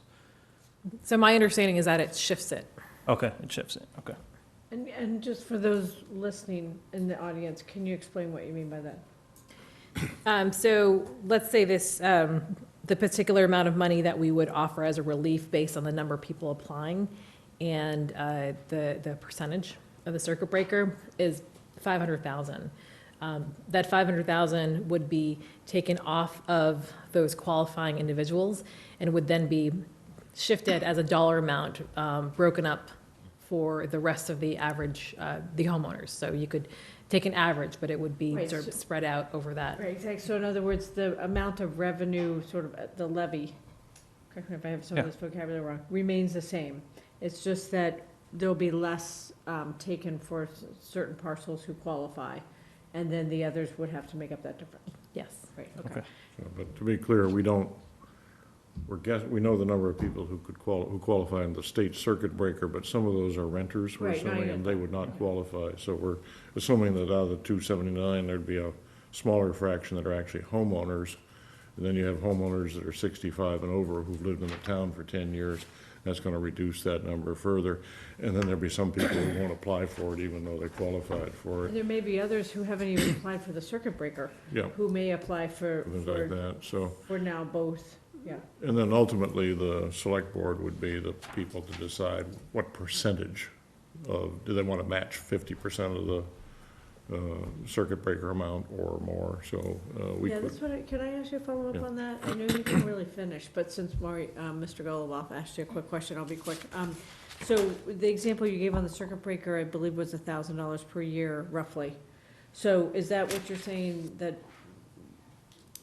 which isn't that much compared to the average property tax bill here, right? So, but the idea is that if we wanted to match the circuit breaker, that by amount, then that would be the amount that would be diminished or taken off that respective parcel's tax bill annually. Yes. Yes. Correct. Yeah, the circuit breaker amount, we could go higher or lower. Yeah. And for, we could, we could vote a higher or lower amount than the circuit breaker for our property tax reduction, if I've got that correct. And we would be considering that on a yearly basis. We could adjust it year by year depending on the town's finances. Sir? Mr. Chairman, thank you, Lisa, for doing all of this. I know in one of the meeting that we had, we talked about certainly the efficiencies of being able to follow the circuit breaker as far as the paperwork and the guidelines that they have. One of the downsides with that is, I think with a circuit breaker, one of the qualifications is the home value, which is it like 778. 778. So I remember when talking to Rep. Day, you know, again, this is a great starting point, but, you know, one of the shortfalls of that is that, you know, the average home price in Winchester is $1 million, and, you know, you might have seniors that have been living in their house for years and years and years, and they're equity rich, but don't have the income, and so that's one of the shortfalls, is a lot of folks would be knocked out of qualifying because of that. I did talk to Rep. Day about seeing what could be done to have the home values be more specific to the community. And the other thing too is just food for thought is, you know, I know you've got 65 or older, but, you know, if you look at the aging population, it's really, I mean, 65, there's a lot of active 65-year-olds, and sometimes when you're in the 75 to 80, might be kicking in some of their expenses, like people coming in for home care, ADLs, activities of daily living, so. What are you thinking of, a graduated? Yeah, or even, you know, again, so By you've got age? the circuit breaker for 65, you know, maybe if you wanted to focus on helping seniors on the more, I'm trying to think of the way to say it, a little bit older, 70 or 75, because that's, in my professional opinion, that's when you start getting some additional costs that really add up for So the For circuit 80 breaker seniors. isn't graduated, right? No. Just a So fact. if there's that those are just two, food for thought. Well, I guess one of the questions I guess I would have is, we have to apply to the legislature for put in a home rule petition in order to get them to basically allow us to adopt this state legislation. Do we have capability to amend it in the future if we wanted to go from 65 to 70? Or does that have to be written into the now? I'm not sure we know the answer to that. Maybe a question for Rep. Day, too. Yeah, ask that. So I can only say that the state legislature is working on legislation to make this a local option. There are communities like Reading that put a sunset clause on this. So you know, we could do that, but again, they put a sunset clause of 3 years, and that those 3 years are essentially up, so they're working again with Rep. Day. So they have to redo the home rule petition. So I'm wondering, that sort of gives us a clue that we would probably have to redo the process unless there's a local option that's passed in the meantime.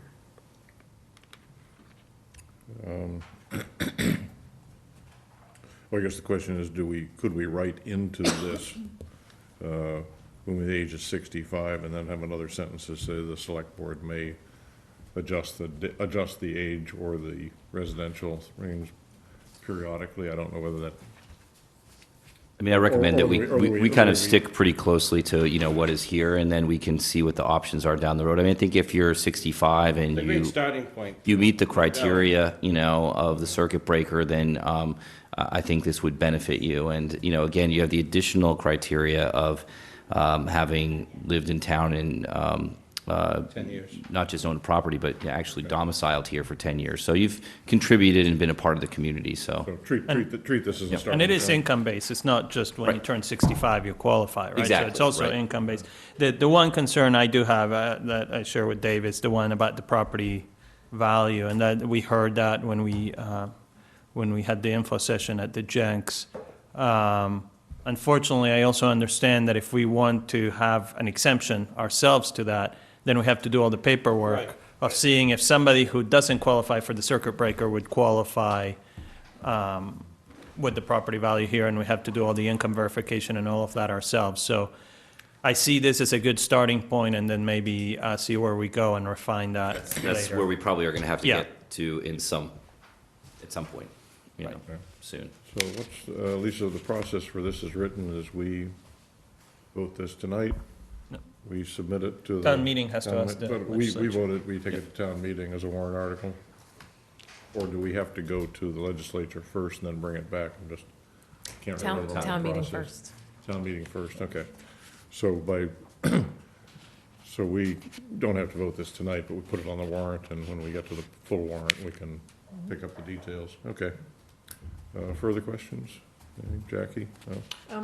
The only thing I'd suggest is that, assuming that this board does vote for it to be a warrant article, that whoever's presenting might want to also provide information to town meeting and those watching who aren't town meeting members about whether or not there are any other options in town, just to kind of give the whole landscape and how this kind of fits in with that. Like tax deferral or? Exactly. Well, anything that might be informative and educational, it's just a great opportunity to make sure that the citizenry of Winchester are fully aware. Yeah, I think Lisa and Dan McGurl prepared some worksheet with that information, Excellent, so we have the excellent. background to do Excellent. that. That's Lisa, great. so, given the, you know, the issue with the property value in this one, have we looked at, so we already have several property tax deferral and exemption things. Have we looked at if we are able to expand any of those? Like, for example, the deferral, if that could help somebody, you know, somebody who has property that is valued higher, I'm not sure. Yeah, so I'll say that all of those are being looked at, and there are going to be proposals to look at those as well. Okay. I don't have that information tonight. Okay, great, thank you. Okay. Next business, so, we'll get a chance to research this, but the intent would be to carry this forward, do a warrant article on the board with both at that time. Okay. Next discussion is discussion about creating a municipal affordable housing trust fund. I think Lisa and Mike, you've been researching this. Who would like to volunteer to brief us on it, but, So is John? John is here as well. If we, just as a bit of background, we've been looking at some solutions to our affordable housing needs in the town for the past couple years, and one of the difficult parts of the way that our town government is structured is that we are unable to really be nimble and compete in the market for properties that come on. So we have evaluated several options, and there's been a committee, Marty Jones, the Housing Partnership Board, Alan Rogers, John Serbier, who's here tonight, and some others have been working to find a solution. What is being recommended is a municipal affordable housing trust, and that is something that was recommended to us by the Massachusetts Housing Partnership Board, and it'll give us an opportunity to really develop a separate investment in the community that is focused solely on affordable housing needs and potentially purchasing property and really building our stock where we are considerably low. And it's consistent with the adoption of our housing production plan and our efforts to really do a much better job at affordable housing. And I don't know if Lisa wanted to comment, or certainly John has been in the thick of things with this and can give us a little bit of a background as well. yeah, but just if I may clarify first, this is not a policy-making board. This is a board that would be set up to implement the policies that are voted by the town, the select board, basically an operating thing, to make it able to implement some of the policies Independently. independently. Yeah, Because right now, we can say we want to buy this house or do Yes. this, but we have to wait for town meeting approval 6 months, and by that time, the properties are usually sold. So this would be a case where if we made a policy decision to do something, Yes. then this board, then this trust, housing trust fund would be enabled to actually execute that in a timely fashion. That's right, and they would be, in continuous operation and be, building relationships with, hopefully with private individuals and companies and organizations for more of a stream of revenue as well, because we will need to fund the trust. And so that ongoing funding is something for us to consider and for the trust to consider. But for the time being, I think that this is a great option for us to put the town in the best position to negotiate some better options and take advantage of opportunities. Who would constitute the board of trustees? Yeah, so that we would decide the number of trustees. There would be one member of the select board that would be required to be on the trust. So it's, in that sense, it's kind of a quasi-governmental trust where you'd still have a little bit of the town and working with the individual members. So can I just say that it looks like from the legislative history here that this Chapter 44, Section 55C was, became effective in 2016, if I have that right. And so the idea would be, I'm assuming there wasn't some like predecessor version of this, but, so it's not brand new, so we have some experiences from other communities, which is great to draw on. And then the idea would be that we would have, I'm assuming, a warrant article that would be consistent. I'm hoping John's going to save me from guessing here. That would be consistent with Chapter 44, Section 55C. And that this would, if nothing else, kind of modernize, I guess, or be looking in a different, in a more kind of current way with all the challenges that, that just are endemic to the current setup that we happen to have in Winchester. Because I would be kind of curious, John, could you comment maybe for a sentence or two about the 2016? It actually was adopted in 2005. Yeah. Okay. And amended in 2016. So, But it's still relatively recent, so this. well, 110 communities have adopted That's a great. municipal Okay. housing Yeah. No, I didn't mean it trust. was brand new, I just meant that it's kind of like more current thinking than, say, like from the 50s or 60s or something. It doesn't go back Yeah, to 1970. exactly. But I mean, it's got, what, 14, my math correct, 14 years. And I think there's quite a experience, bit of yeah, experience Okay. with it. So I wouldn't characterize it as being new. It's I something that is. wasn't, I just meant that it's sort of a little bit more current thinking about approaches to the challenges than, say, like some options that are from like the 50s and 60s. Yeah, no, I think Michael summarized it correctly, and it's I would characterize it, as I thought about it a little bit more from your first discussion, it's really it's contained in the housing production plan. It's a foundational element, a foundational strategy that facilitates the implementation of other strategies contained in the housing production plan. So you want to have a strong foundation. This is one of the things that provides that foundation. I have no idea what you just said, but, because it was Well, so general, but I understand, but I agree with you. Creating. We're adopting state law that allows us to create an arm of town government that can get things done. Yeah. It takes away a And barrier get things that's there. done Yeah. More efficiently. Than what we have now. As than opposed than to do now. the select board, you know, so. That's right. Yeah. I didn't want to say that, but you Yeah. can say that. It gets as many of us out of it as possible. It's still. No, I mean, so the select board is clearly represented. It's still a municipal body. It has to adhere to state law. It can partner with housing developers, either nonprofit or profit. sure. The set of skills that are pulled together on the trustees, you want, affordable housing experience, you want banking experience, you want finance experience, you want development experience. And so it's a group of people that are used to getting things done in terms of providing, construction, providing development. It can, Michael referenced this, it can leverage other funding and do that both better and easier than the town itself can get done. And I think the other point I would just emphasize is what Lance said, is responsiveness. It can react to real estate opportunities in a timely manner. Any downside? I haven't thought of any. Okay. I mean, just curious. I think the only obstacle for us is that many of the communities that have adopted this have also adopted the Community Preservation Act, which creates a separate source of revenue that's constantly kind of feeding into the trust.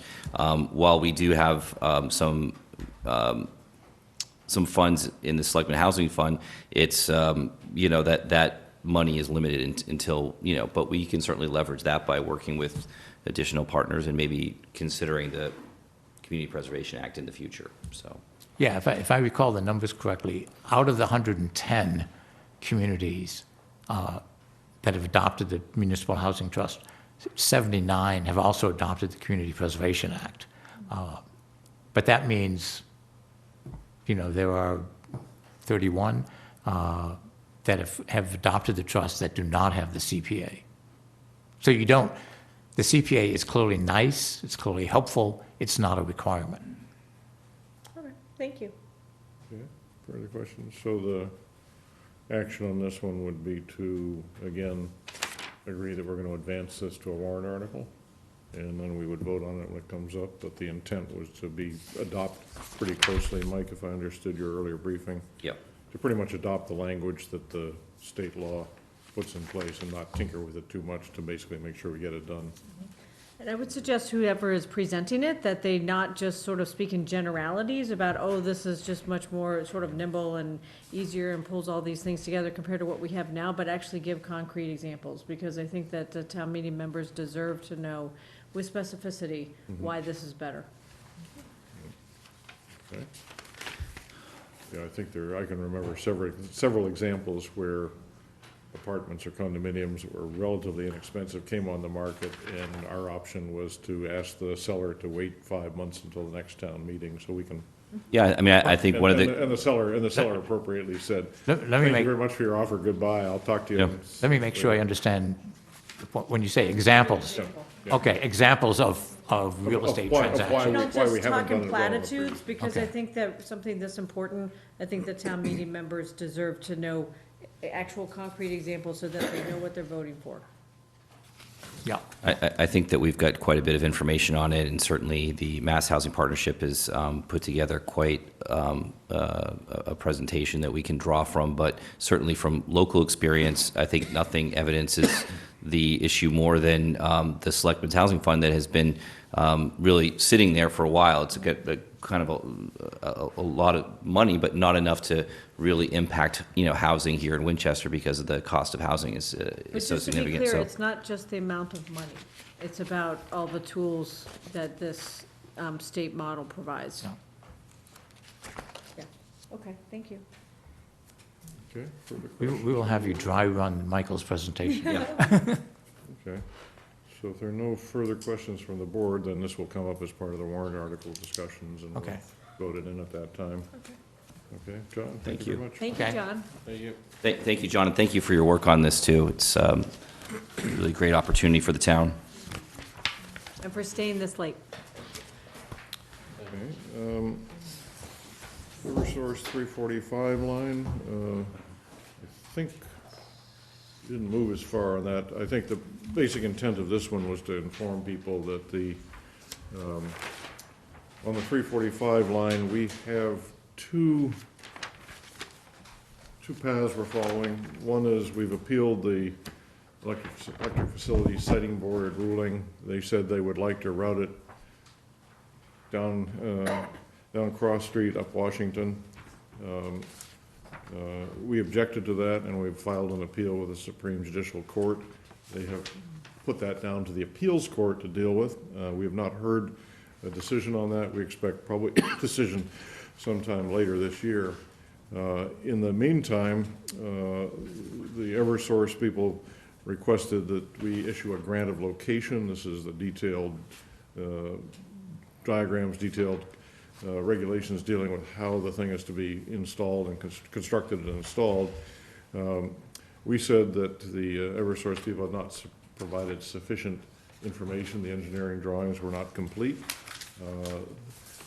Other towns, Stoneham and Woburn, made similar protests, but then said, oh, well, we'll let the electric facility, EFSB, issue a certificate that overrules the town grants of location.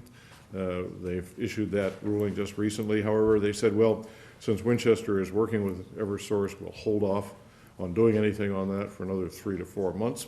What we are discussing is we will be discussing with Eversource the conditions of the grant of location, but if they do not make reasonable progress on that, we will appeal and ask for further time, and we wait to see what comes out of the Supreme Judicial Court ruling. I don't know if that's a particularly clear explanation, but we're involved in a lot of detailed grinding of that to make sure they comply.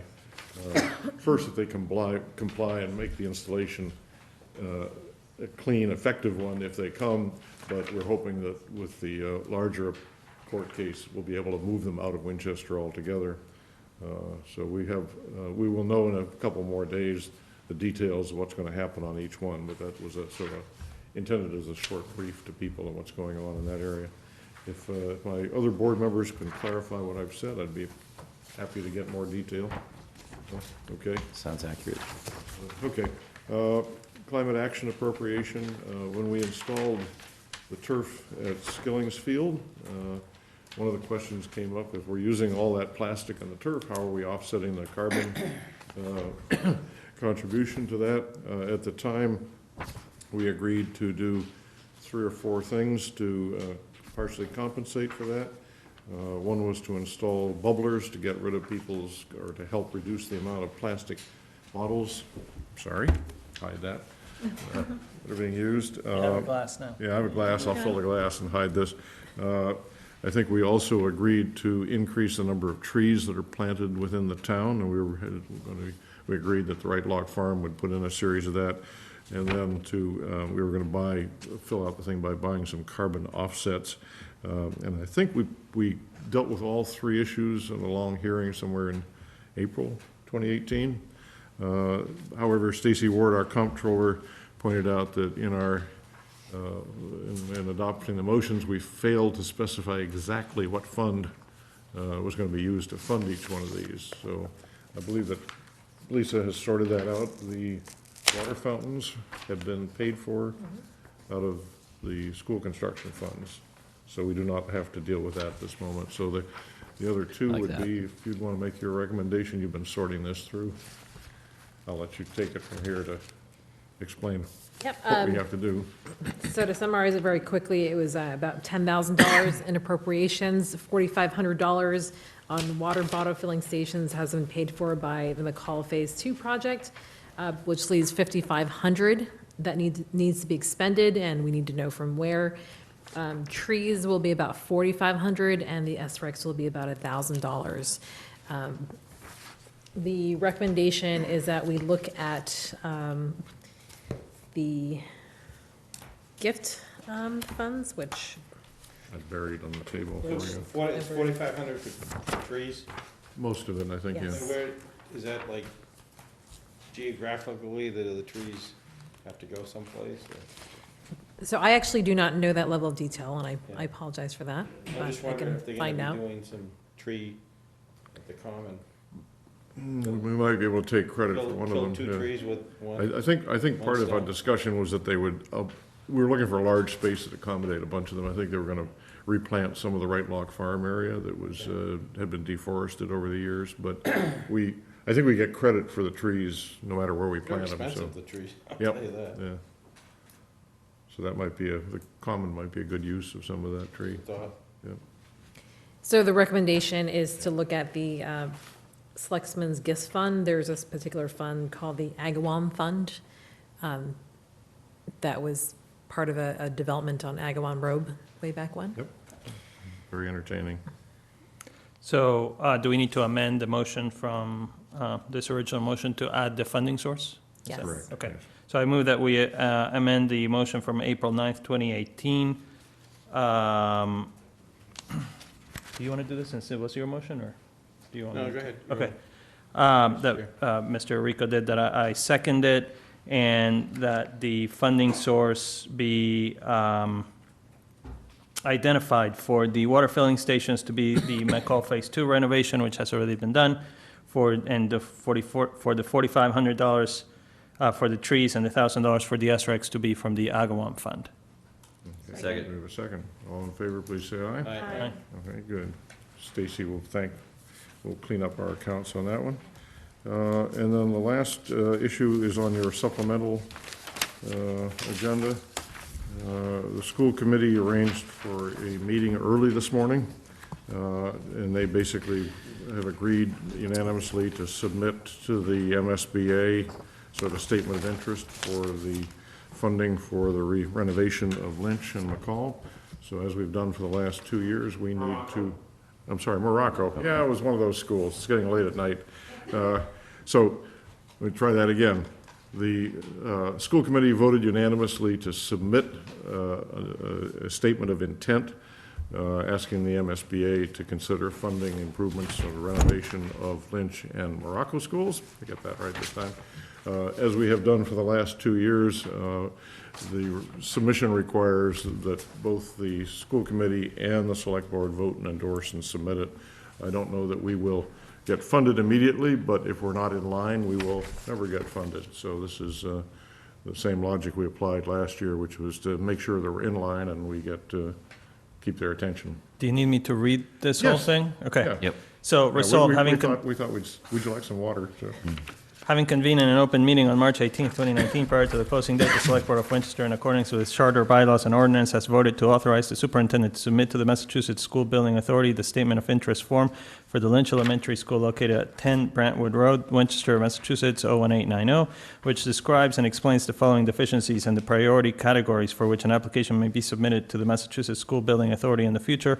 Priority categories 2, 4, and 5 for the elimination of existing overcrowding, for the prevention of expected overcrowding as a result of increased enrollment, and for the replacement, renovation, or modernization of school facility systems, and hereby further specifically acknowledges that by submitting the statement of interest form, the Massachusetts School Building Authority in no way guarantees the acceptance or the approval of an application, the awarding of a grant, or any other funding commitment from the Massachusetts School Building Authority, or commits the city, town, regional school district to filling an application for funding with the Massachusetts School Building Authority. Second.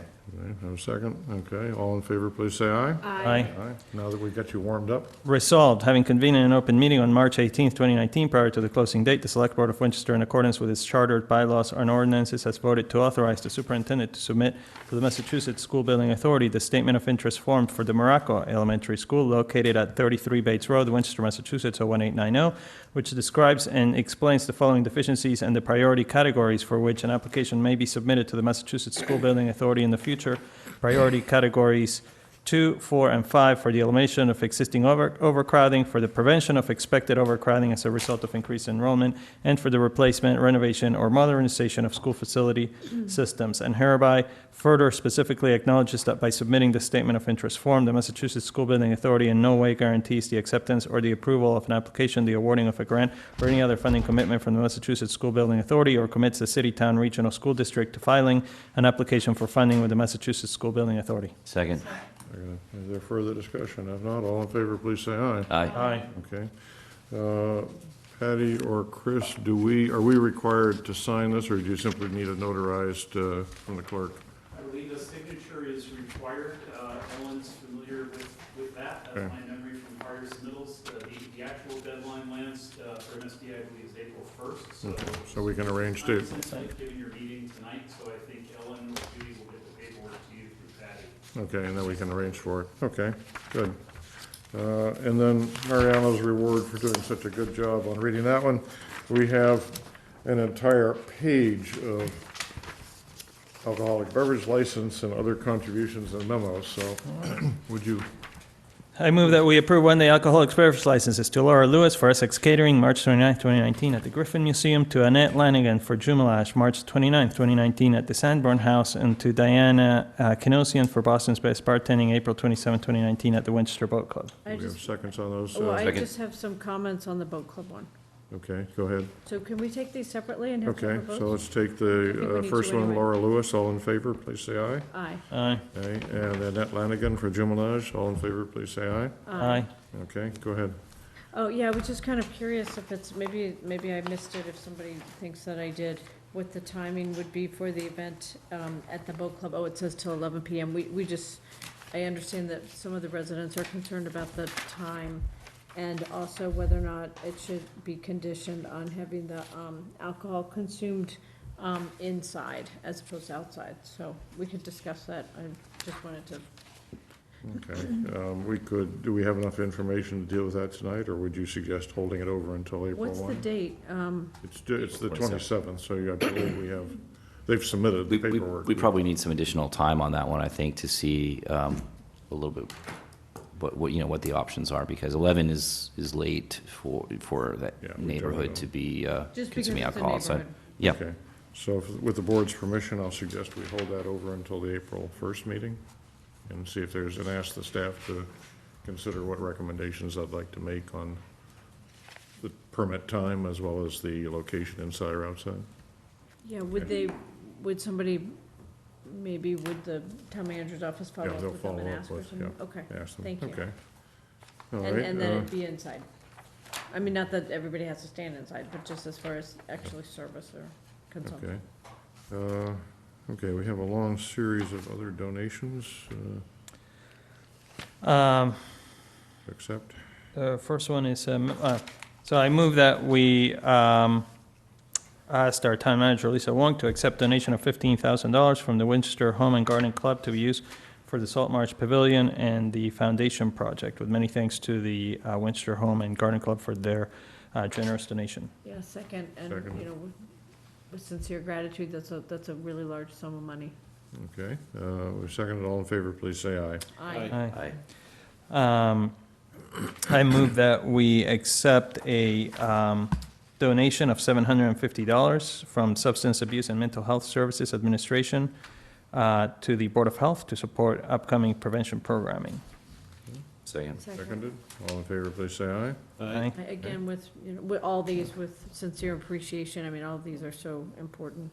Move that we accept a donation of $150 to the Winchester Fire Department from Jane Rutherford to provide for the safety of Winchester's firefighters, with thanks to Jane Rutherford. Second. Okay, we have 1-3 needs to be done. Okay, so second, number 4, seconded. All in favor, please say aye. Aye. Okay, then we have one Kathy. Oh, Donahue. I marked off the wrong one. I move that we accept a donation of $1,750 from Parent to Parent, Inc. to support upcoming educational programming at the Board of Health, with many thanks to Parent, Inc. All Second. Seconded. All in favor, please say aye. Aye. I move that we approve permissions for Town Day for Friday, May 31st, and Saturday, June 1st, 2019, with a rain date of Sunday, June 2nd. Street closings and parking bans as detailed on the application, as well as approval for a fireworks display, Manchester Field. Second. Seconded. Any further questions? Let me edit that, also approval and to the use the fireworks. following open areas: Town Common, Manchester Field, Elliott Park, Town Hall, and the Mill Pond and adjacent grounds. Okay, And so, approval of fireworks. okay, yeah, so as detailed in element 5. Okay, all in favor, please say aye. Aye. Okay. I move that we approve a request from Susan McPhee, Energy Coordinator, to hold an electric vehicle ride and drive event on Saturday, April 27th, 2019, from 1 to 3 p.m. at the Town Common and Laraway parking lot. Okay, do you have a second?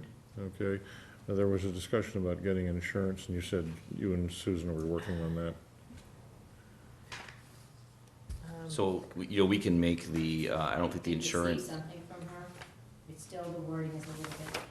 Okay, so we can make the motion subject to approval by the town manager of the necessary insurance documents being provided.